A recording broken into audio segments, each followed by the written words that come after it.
Hey, how's it going, everybody? My name is Rob McCabe. Welcome to the YouTube channel. We're doing something a little bit different today. Today is not a practice challenge. Today we are talking with a musician. Our musician today is TJ Larum. He is one of my good friends. I've played in a couple of bands with him. I've recorded an album for him, and he's just one hell of a dude. As a professional, TJ Larum is a board-certified behavior analyst and a licensed behavior analyst in the state of Tennessee. He holds a Master's of Science in Applied Behavior Analysis. He has worked with exceptional populations across the age and ability spectrum as a behavioral healthcare provider and as a music educator.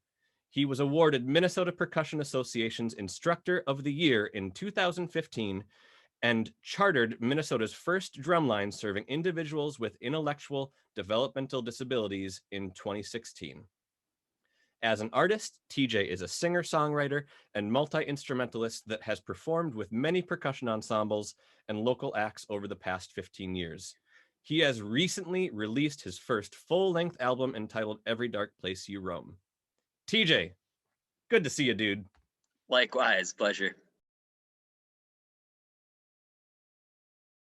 What is your relationship with music? Because I know, obviously we focused a lot on the professional, but you as a musician, what's your relationship with music? So I was late to the game. I would say I started playing music and really starting to interact with it. Not just like being present with it, but also interacting with it.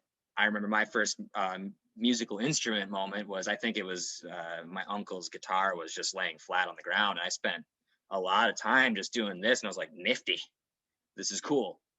That was well before 15, but I got a guitar because punk rock's cool and I gotta, keep up. Learn a few power chords, and that was all you needed to know, which was great for me. So you're kind of seeing this is the evolution here. It's punk rocker. I got in a drum line because I also was a drummer, apparently. Find out later in life that it runs strong in my genetics, which is funny. But yeah. So I got into drumming. Drum lines, doing that pretty heavy. I'm talking like I explain to my students a lot of the time. I was playing drums 8 hours a day. Can you dig in a little bit more to sort of how your background in psychology relates to practice and just this notion of practice, and how has that impacted you as an educator? Well, I got to say too, it was really tough when I was writing that out earlier today, and it was when I put the 15 years down, only because the number just looks like I'm old. That's really it. So beyond that existential crisis today. For sure. Yeah, that's why I hit the professional side hard. My studies in behavioral psychology have really lent itself to practice, really anything that involves creating music. I focus a lot on live music, but really any behavior, which we do all the time. I mean, I'm behaving right now, you're behaving right now. We don't go a day without it. So it's something that's helped out in an analysis in that particular realm. Realistically, I have an advanced degree in behavior analysis or applied behavior analysis, and it's just it's a very heady, philosophically driven means of helping people do better at what they'd like to do. And that's simply put, too. I'm not saying that that's the end all be all statement, but I explain to people a lot what I do, and I help people work with others to help them. That comes with a whole host of tools. I work oftentimes with individuals with, generally speaking, difficulties in really independent behavior at all, taking care of themselves. And I've programmed ways for them to learn, do that independently with dignity, so on and so forth. And again, I don't want to jump down that rabbit hole of what I do on the day-to-day, but how it's come to impact my understanding of practice and how we acquire skills, how we, become fluent in something, how we master our goals. Generally comes from a lot of the work I've done with people, right? I've programmed how someone can brush their teeth, which is a lot of steps. If you were to write down how to brush, give me instruction on how to brush my teeth. You'd likely go through a lot of revisions because, pick up the toothbrush, pick it up from the wrong end, right? You put it in your mouth, right? You're shoving the whole thing. There's just a lot of subtle nuances to why and how people acquire skills. Have there been any specific tools that you've been able to sort of pull over to that drumline teaching? Do you have any, resources that you have specifically used in drumline that maybe came from a place of your professional life as a behavior analyst? Breaking goals down. That's a big one. Really, too, I think I'm getting ahead of myself. Goals. Sure. That's something that I think people get a get away from. Goals are really important, but it's also good to keep them small because you want success to be frequent. And so sometimes, as you kind of mentioned, it is just doing the full duration. Sometimes it's not even like I need to be at this level of skill after I'm done with this 10 minutes. It's like, no, that's not the point. The point is just to continue moving forward at small increments of time. Yeah, put yourself in a position to be successful. Write an easy goal. Oftentimes when I'm working with people, and I mean almost every time, people they either don't set goals or their goals are ridiculous. For instance, if it's okay, I'm writing goals, but I'm not meeting them. Like, well, what are you writing? I need to be Eddie Van Halen in 15 minutes. Well, that's not going to happen. That's not going to happen. Be realistic about it. Where do you want to be? What do you want to do with this? What I've found too is making sure that everyone understands music is tough. Yeah. And it's very mystical too. Like, oh man, you just got to feel the music as it comes out of an educator's mouth often. It's like kids are like, what do you mean feel the music? How do you feel this music? What does it feel like? It's weird. We speak different languages sometimes. Right? It's like, am I going to be using these hoity-toity explanations of something, like, because music is full of that stuff. We know a lot of Latin terms for no real purposes beyond being able to say them in a concert setting. Not often am I going to be at a band practice be like, can you work on that diminuendo? Yeah, and you say that to an elementary kid. He's like, what'd you call me?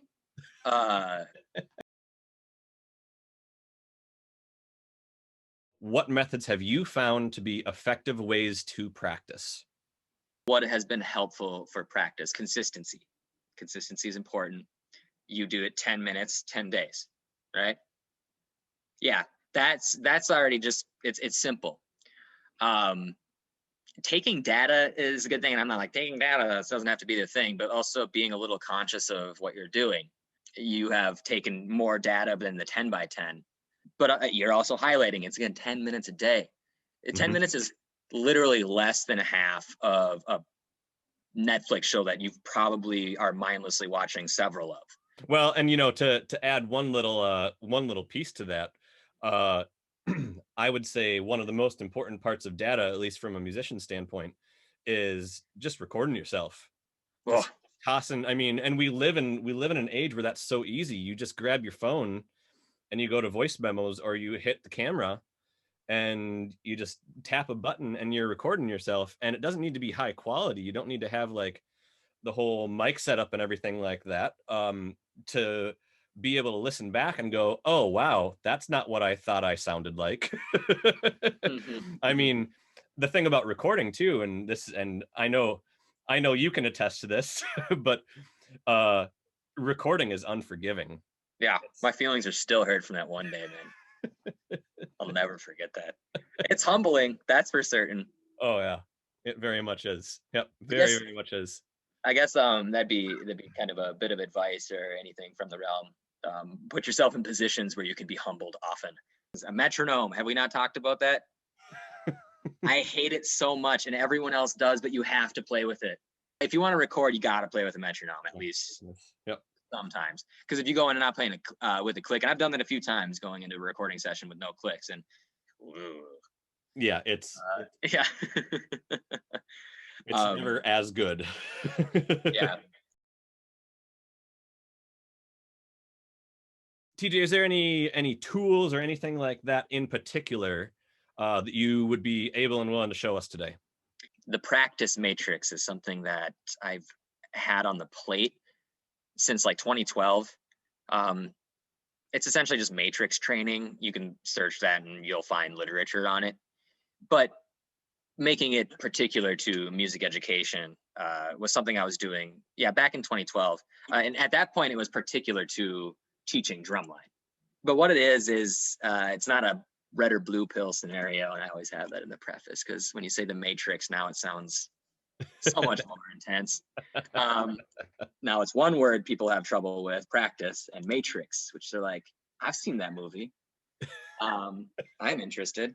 Now, matrix training is really grids. You look at the left side, the rows. You got 1 through 4. You got the top. I have written in beats per minute, so tempo. It doesn't need to be that. Things that can be it are bars 1 through 4, bars 1 through 2, maybe bar 1, and then bar 2, bar 3, bar 4. You get where I'm coming from. However you want to break it down. I would then on the side have 1 be piano, 2 be mezzo piano, and then mezzo forte forte. However you want to do it. Some people do piano, mezzo forte forte fortissimo. Doesn't matter. Really, it's all for stylistic as long as you want to define it a certain way. But here you have now, assuming that you have the dynamics off to the rows and beats per minute off to the columns, you have a bunch of tiny little goals. Great, you have a goal, right? Everyone's got a goal. How are we going to meet it? I always like to break things down. In the context of music, I've broken it down into 3 different dimensions of playing that result in mastery. And mastery is going to be actually defined as like a number. It's not going to be defined as, I'm now Steve Vai, a guitar master, or, I'm Joe Satriani. It's mastery is, you're going to have to take an idea and in a different meaning, really. I break down a rhythmic accuracy. How well, let's take it for the example of 8th notes. How well did you play your 8th notes? Where was it 1 and 2 and 3 and 4 and not 1 and 2 and 3 and 4 and 1. Sound quality. Did it sound good? In the terms of tonal instruments, were you in pitch, right? Mm-hmm. Were you creating a good sound? I've heard in pitch, but also like, ooh. For drums, are you activating the full shell? I can drop a beat onto a tom. That doesn't necessarily create the sound I want. Dynamic consistency too. How consistent are you playing the whole phrase too? So we don't want right when it's not programmed. Of course, there might have been a crescendo decrescendo in there, but how well are we hitting that? I think those 3: rhythmic accuracy, sound quality, and dynamic consistency. What we do is anecdotally, we'll just assign a value to them 1 through 10 after each time we play through. So let's say I play an exercise, 96 beats per minute, piano. It was, and just for the sake and ease of analysis, I'm just going to say 8 for rhythmic accuracy, 8 for sound quality, 8 for dynamic consistency. Don't have to do much in math there. You're at 80%, right? That's a success. Right? Mm-hmm. You've played it successfully, in my opinion. 80% for success. Mastery is going to be doing that 3 times in a row. Mm-hmm. Now we're at a real pain in the butt because I worked my rear end off to play, in my opinion, the success. Right now, again, everyone's going to have a different rating scale, but this is just what we want to kind of go on in our head. Let's say you play those 3 in a row, 80%. Boom, you put an X in that box. You move on to the next one. I always say, go to the adjacent one. The practice matrix. Keep an eye out for it. My buddy, our buddy, Juan Carlos, who I'm sure will be in close contact with both of us. We're both working on it. I think we're going to be launching it with this podcast, and he's created a lot of resources for it. But again, that's just a practice thing. If you want a system. Well, I was just going to say, what this, whereas sort of the data that I take, at least for my purposes of like the 10 by 10s have been what we've talked about, which is just like, all right, here's how you set yourself up to show yourself success. In this case, what I see is here's a data tool for you to achieve that level of mastery, which is that other side of the spectrum. And what actually I'd love to do, once we are able to kind of have this a little bit more fleshed out, and once our good buddy Juan Carlos, he as you say, makes it more presentable and digestible, what I'd love to do is I'd love to try that out as another part of my channel and show the results of it.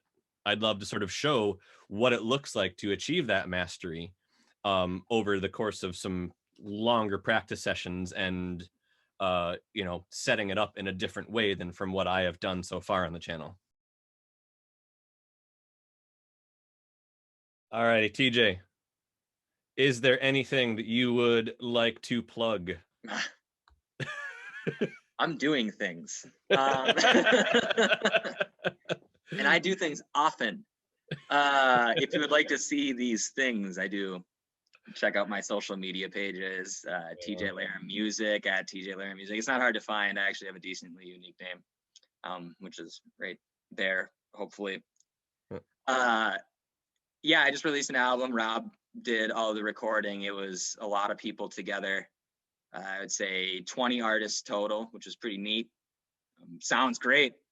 I really, and this is with a grain of salt, Rob, but after we released, I'm like, all right, on to the next project. So if you want to see what I'm doing, just pay attention to those pages. I'm not exactly quiet, and so you'll hear about it. You don't have to pay a lot of attention, but just a little. Like the page, give me a recommendation. There's going to be some cool stuff coming down the pipeline, articles, videos, performances. I'm just going to be doing things. Well, I cannot say enough that you all, if anybody is watching this, whoever is watching this, I should say, do that. You're on Instagram and Facebook, right? Yeah, I have Snapchat too. I'm Spotify. Really, if you're gonna be listening, you really want to help out, just put me on Spotify loop.